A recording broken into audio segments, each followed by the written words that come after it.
What up? I wanted to get this out before the actual eliminations because as you can see from the title, I'm going to rate the NXT guys. Now, that's not the only question I'm going to answer. I've got a few others, so without further ado, you can thank SpongeCake7 and War Princess X for kind of hitting me up with this question about rating the NXT guys. And before I continue, I just want to say that I enjoy the NXT concept, pitting pros against rookies and kind of having the pros show the rookies the ropes. I like the concept. Some of the challenges I question, but hey, you know, it's piqued my interest, and that's always the sign of a good show, is to not only pique your interest, but keep you wanting to come back and watch and keep your interest. So I think they do a pretty solid job. Also, you know, just my opinion, I don't think any of the guys who do get eliminated are going to get released. I think that WWE invested enough money and time and put these guys on the air that even if they get eliminated, they're going to appear somehow, somewhere, some way back onto WWE programming. At least that's my thought. I don't think I'd see them going to TNA or ROH. So, again, as far as rating, I guess I'm going to rate them kind of what I like, what I dislike. So, let's go. Number 8, Michael Tarver. I think he's going to be the first eliminated, simply because, I don't know, I just don't see him really interesting people. I mean, he's got Carlito, and there's been some interaction with them on Superstars, I believe. And, you know, he had a pretty decent match against Darren Young. I like what he's been doing lately as far as just sounding angry and like, I'm not getting my opportunity. It's, you know, at least made him somewhat a little more interesting than the 1.9 second guy, which I always thought was kind of limited, very limited, and limited enough that WWE didn't even want to pursue it. But I just don't see him lasting. Number 7, again, this is my opinion based on what I've seen, and again, I'm part of the universe, I guess, because I watch. But I gotta say Heath Slater, you know, teamed up with Christian, good deal. But he hasn't really shown me anything that makes me say he's the next WWE superstar. I just don't see it. His mic skills are suspect. He just doesn't look comfortable on the mic. He really doesn't do anything that stands out. I mean, his gear means the one-man rock band, but really, what does that mean? Yeah, I know WWE likes guys in trunks more so than anything else, but you got to be an individual to really garner interest. And aside from, I don't know, he doesn't strike me as somebody that would go much further. Number 6, kind of difficult. I'm an okay fan of this guy, but Darren Young. I think he's got the winning record, probably the best record in NXT as far as the rookies go, and his storyline with CM Punk, pretty solid for the most part, so I could see them going somewhere with it.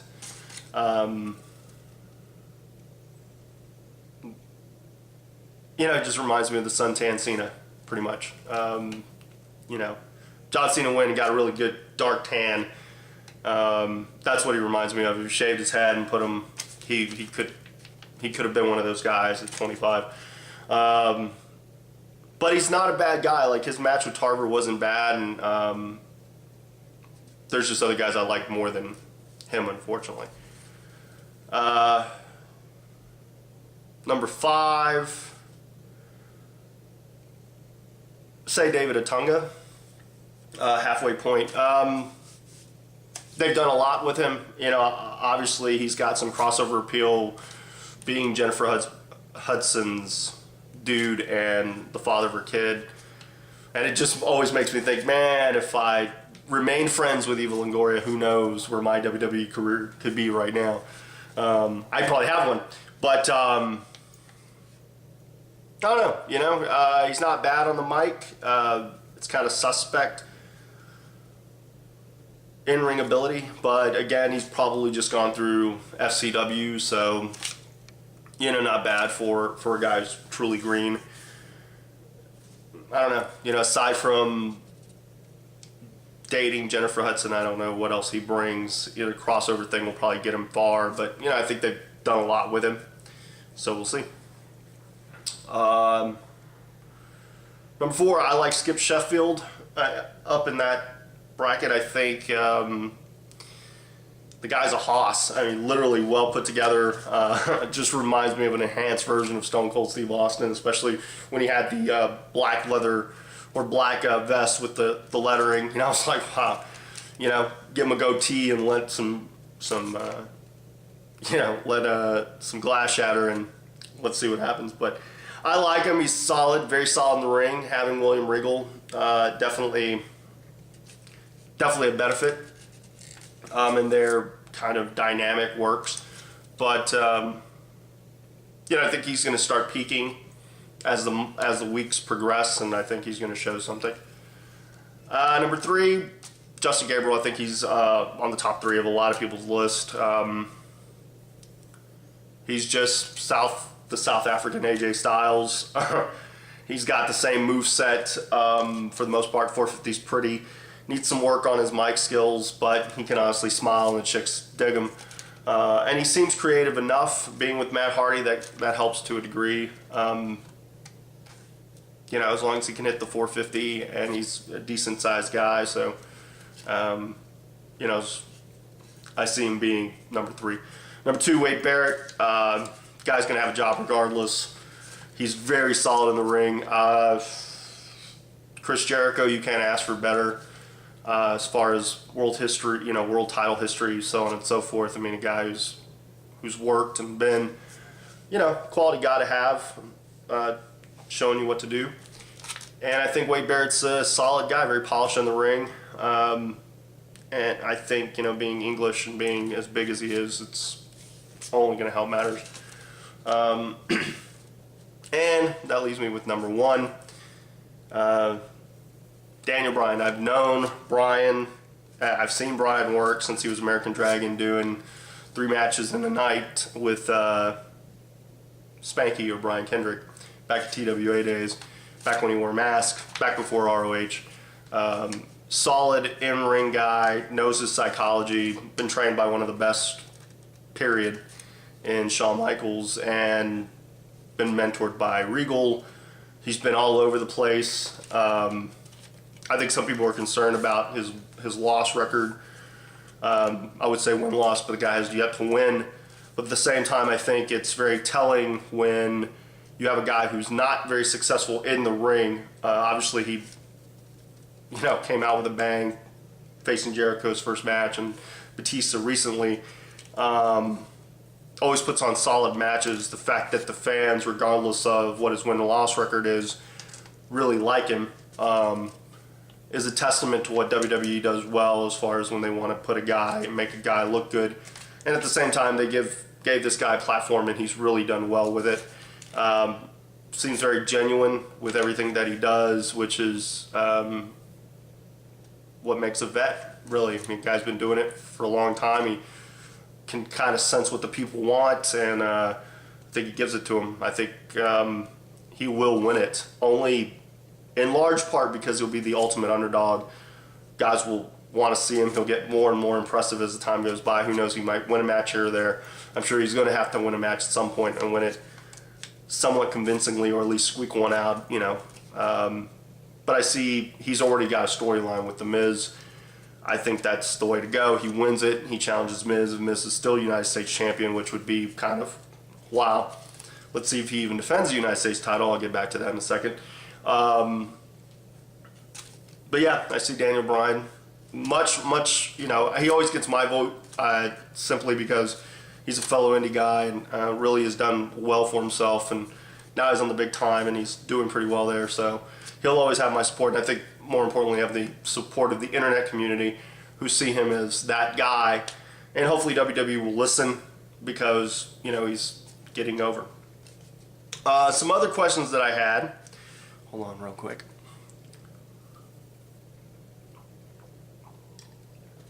A lot of talking. A lot of talking.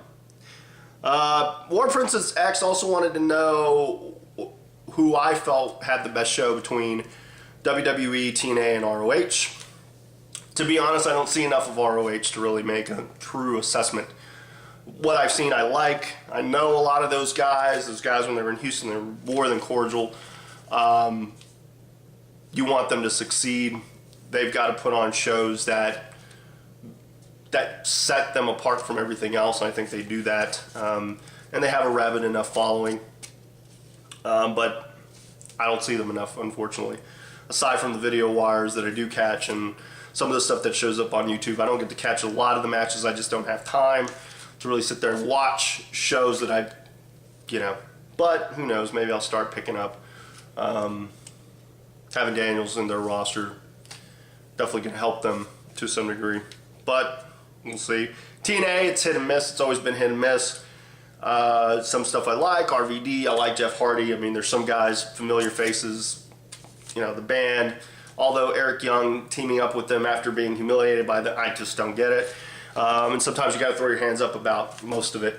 They're trying, but the fact that they moved to Thursdays, but all in all, I would say WWE still piques my interest. Regardless of how much television they have, the fact that they have NXT, they have SmackDown, which people consider a superior product, although I like what they do on Raw a lot of times.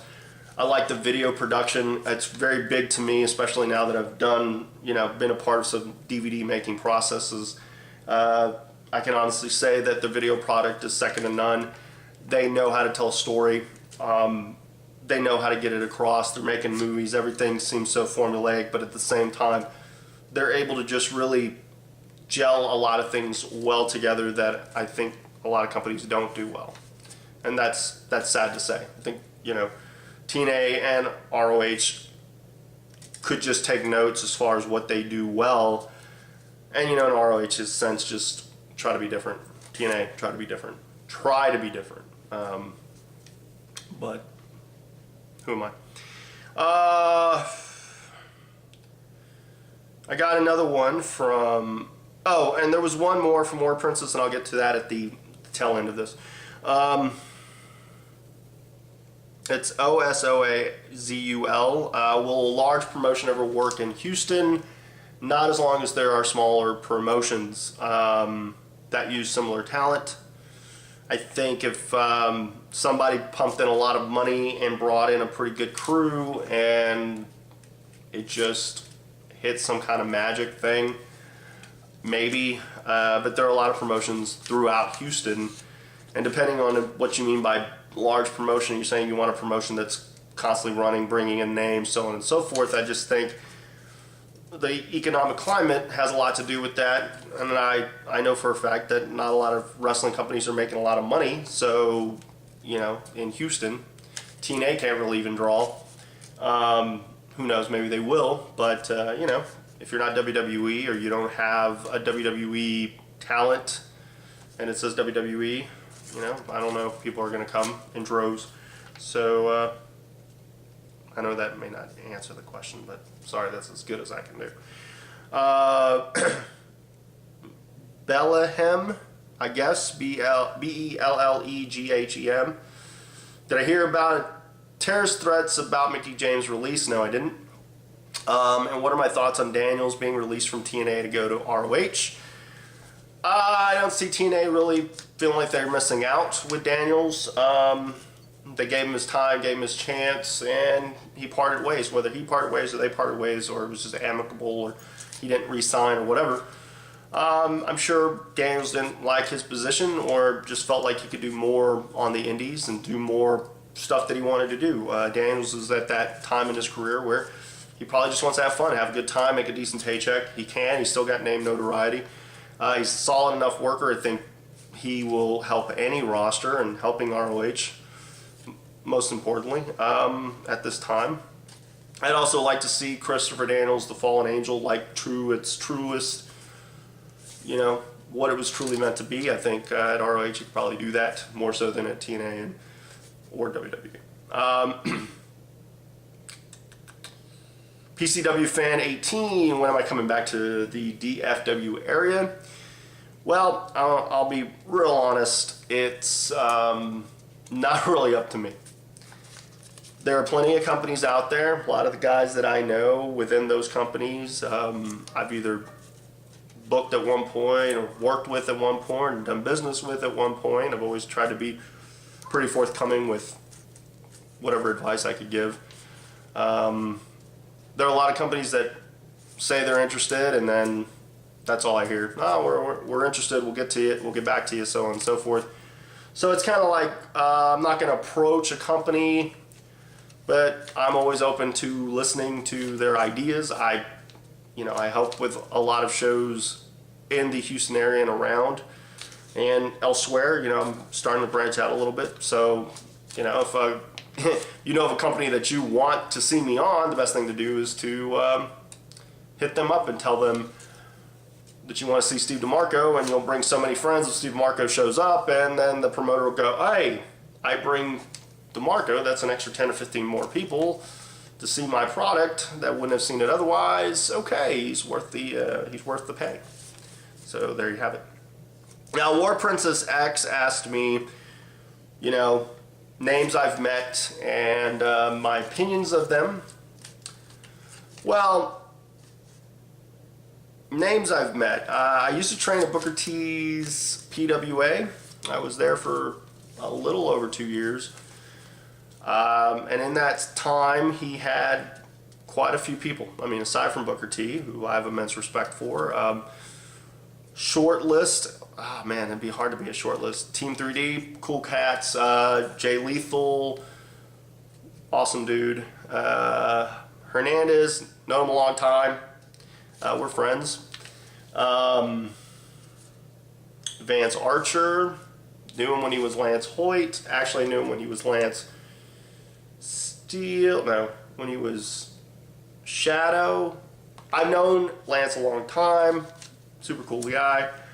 Let's see. CM Punk. They're all cool. Any guy that I'll mention, probably have a lot of respect for, or I have enough respect for. Taker, immense respect for. Shelton Benjamin, God, he's so athletic. It's just unreal. Same thing with AJ Styles, exceptionally humble and very cool guy. I've met a lot of the divas, from Ashley Massaro to Michelle McCool, to Mickie James, to, I've just met a lot of people. I know a lot of people within the business. And, the thing I could say across the board is that I have immense respect for anyone that's done more than I have, or done as much as I have, or is just starting out. If you're trying this crazy world that we live in, and you want to partake wrestling, you have my respect. If you've made it to the big time, you have my respect. I'm just envious of you because you have a spot that I'd like. But I've met a lot of names. It'd be too many, like Rob Van Dam. It'd just be too many people to name. But again, I've been lucky, been blessed to a degree to have shared the ring with some greats. Some guys who are no longer with us. I've been in the ring with guys that I've idolized, like Sabu, Vampiro. I've been friends with guys that I'm truly in awe of.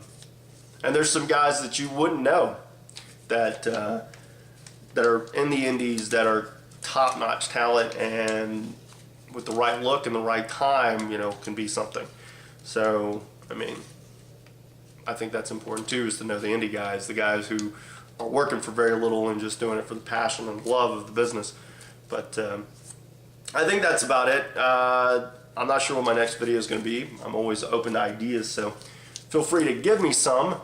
And May 15th, this Saturday, I'm going to May Mayhem in Clute, Texas. I'm part of a roster looking for good things. I know VIP Jared Steele are the main event. I know there's Mysterious Q, and there's A Sensation, and Ruthless Ryan Davidson, and myself, as well as Slim Sexy. I'm going to have Cash, Team Excel, the Crusaders. I think Dynasty of Perfection is going to be out there. But I'm sure there are going to be other guys. So looking forward to that. May 22nd, I think I've got Walnut Springs about an hour and a half away from Dallas. But hey, I mean, who knows? That might be the closest I get to Dallas this year. So if you're in the Dallas area, or you're in the Walnut Springs area, or you're between Waco and Dallas, or Waco and Fort Worth, May 22nd, I think that's about it. I don't think I have much more.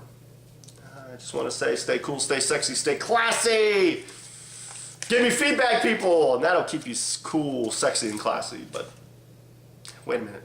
You are cool, and you are sexy, and you are classy, because you're right here visiting the Lucha Lounge. Thanks as always. Later.